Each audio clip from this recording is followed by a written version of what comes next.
Hey everyone, my name is Alina, and if you're new on this channel, I am teaching Russian. Today I want to teach you 25 very important words. They are short, they are called conjunctions, but they are really important when you speak Russian. I'm sure all of you try to say sometimes some complex sentences. Not just my name is Elena or this is a table. No, something more complex. Sentences that will consist of two parts. And when we need to connect these two parts of the phrase, we need to use these words, conjunctions. It's like in English. And, therefore, but, or, all this stuff we're gonna learn today.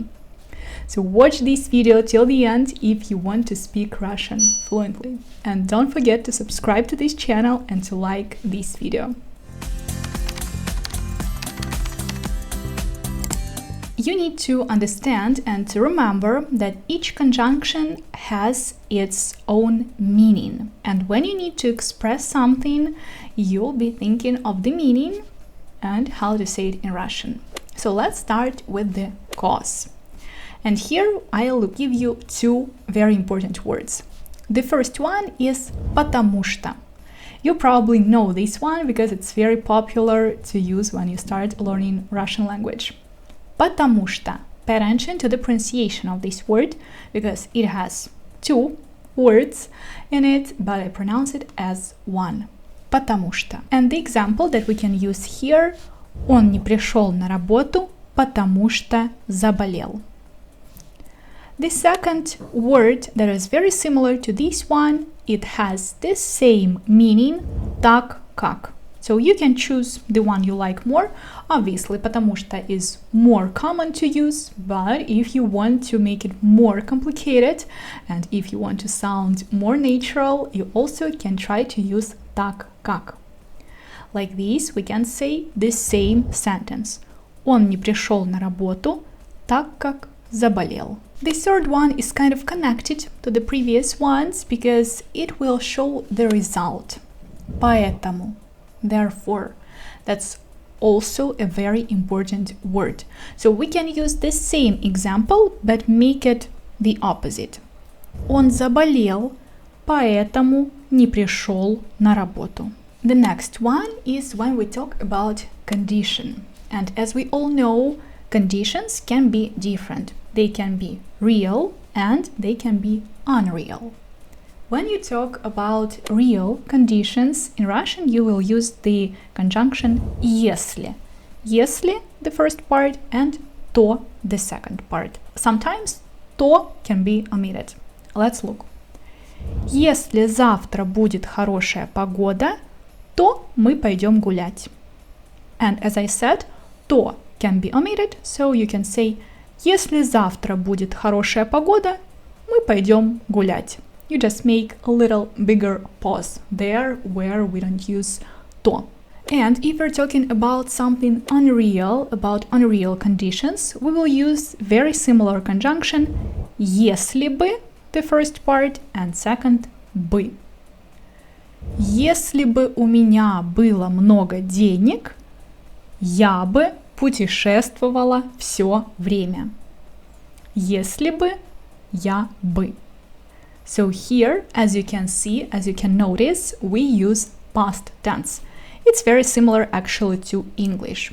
Also, when you talk about unreal conditions, you use your verb in the past tense. But you actually have more types of conditional sentences, so in English it's more complicated than in Russian. In Russian, only like this you can express unreal and real conditions. Okay, the next one is despite the fact. Despite the fact, and in Russian, the first one can be the word хотя, although. For example, хотя у меня было плохое настроение, я пошла гулять. And very similar one, несмотря на.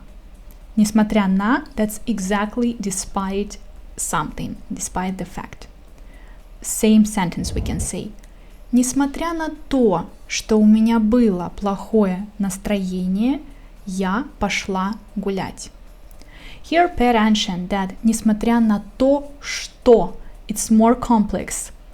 You can also use несмотря на, but you won't use it with the verb. Несмотря, despite something. So you should use something like a noun. Несмотря на погоду or несмотря на настроение, я пошла гулять. Okay, next part is big. When we talk about time. Always, when we talk about time, we have a lot of prepositions, a lot of conjunctions, a lot of different ways to express different time. So here, let's be attentive and careful. The first one, obviously, that's the word когда. It's not only the question, when, but it's also a conjunction when you need to say kind of while or also when. For example, here we can have 3 different ways of using it. First one. Когда я читал книгу, я слушал музыку. You do both actions at the same time. Then. Когда я прочитал книгу, я пошел гулять. Here, first you finished the first action, and then you started doing something else. And the third option, когда я читал книгу, мне позвонила мама. You were reading the book, but then something interrupted this action. It's all about aspects of the verbs. If you don't understand this part, you can study my course on Udemy about this. I have a separate lesson for this topic when we have several verbs in the sentence. It's very important to understand when to use imperfective, when to use perfective. So here, I'm not gonna talk about this because it's a lot of information, but if you are interested in this, you can study the whole course. Also, instead of когда, you can use пока. Пока я читала книгу, моя мама готовила ужин. Same you can say with когда. Когда я читала книгу, моя мама готовила ужин. You use it when you're talking about the action that happens at the same time. Remember that. And another one that uses also the word пока, but this time it's negation, пока не. Until. Я читала книгу, пока не пришли мои друзья. Okay, the next one is before in English. One word. In Russian we will use 3 different words or conjunctions. До того как, прежде чем, and перед тем как. You can choose the one you like more and use it. But the sentences, the examples that I can give you, they will be just the same, using different words. For example, перед тем, как приехать, мой друг позвонил мне. Or прежде чем приехать, мой друг позвонил мне. Here just try not to forget all these little words that includes this conjunction. Перед тем, как, it's necessary to use как. Here you cannot omit it. But if you use прежде, it's just прежде чем приехать. You don't say прежде чем как приехать. Never mix them up. Always, if you use прежде чем, and then right away you use infinitive. Or перед тем, как. It's necessary to use как here. And if you want to say after, then you say после. После того, как. Again, if you use a verb, if you want to say an action after something happened, you should say all these words. После того, как. You cannot use just после. После того, как мой друг уехал, я помыла посуду. После того, как. Always you use all these words. And the last one, when you're talking about time, как только. Как только, also a very useful phrase, very useful word. Как только солнце село, стало холодно. Or как только он ушел, я позвонила маме.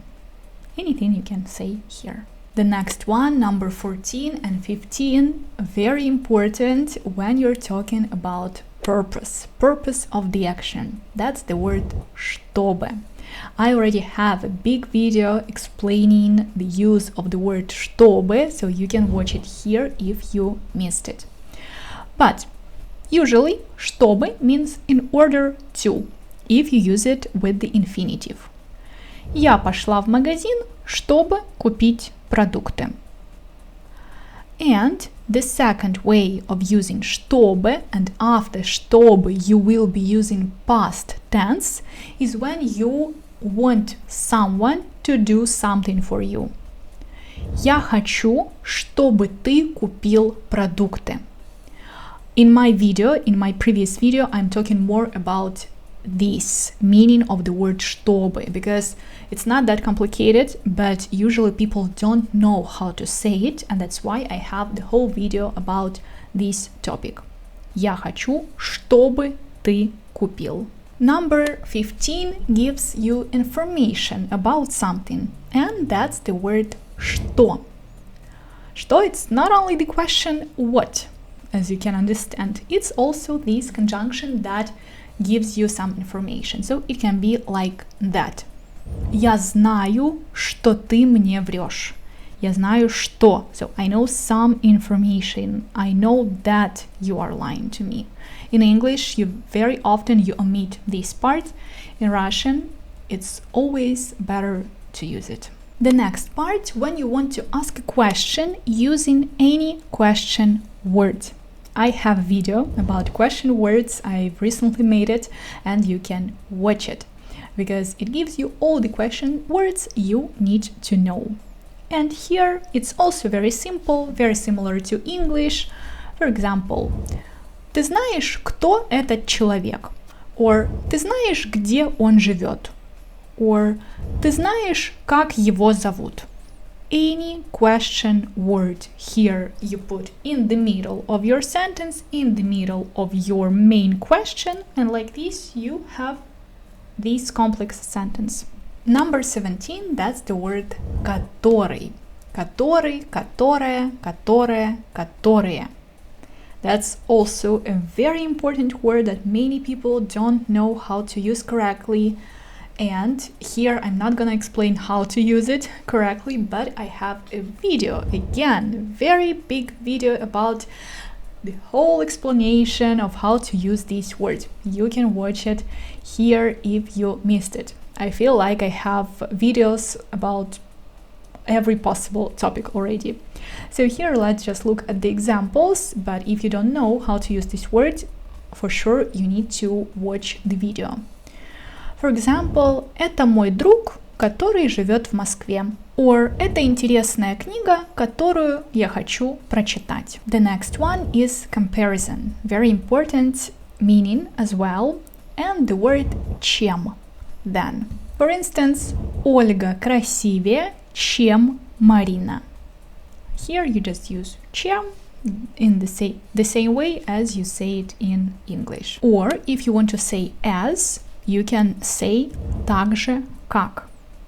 Сегодня так же холодно, как и вчера. Or как вчера. Here и is not necessary to use. The next one, the conjunction that I'm sure you all know, that's just и. And он читает и смотрит телевизор. That's when you talk about joint action. But if you want to show the contrast between two parts of the sentence, you can use но or а. Русский язык трудный, но интересный. And а you will use like ему нравится театр, а мне нет. These three words и, а, но, they are also very tricky. Again, you can watch my video where I explain what is the difference between и, а, но. If и is pretty easy to understand, а and но can be really tricky. So please watch my video and you'll be able to use them correctly. The next one, particle ли. That's particle, unfortunately I don't have a video about this word, but Very often people ask me about this particle, and unfortunately it doesn't have any meaning. It can be actually very similar to or, или. So we can have two sentences. Я не знаю, пойду ли я в кино, which is equal to the sentence Я не знаю, пойду я в кино или нет. Пойду или нет. So here it's usually we use this particle for the sentences where you can have a clear answer. Yes or no. Я пойду или нет. Пойду ли я в кино. And finally, the last one. Не только, но и. Он не только работает, но и учится. Мне нравится не только музыка, но и кино. Here you can say really a lot of sentences using this conjunction, and your sentences will be really beautiful. That's it. I hope it was really helpful and you learned something new today. I'm sure you did, because obviously you knew such words as и, или, но, что, maybe чтобы, but many of these words, of these conjunctions, you need to know how to use them correctly and in which situations. Thank you very much for watching. Subscribe to my channel and learn Russian with me.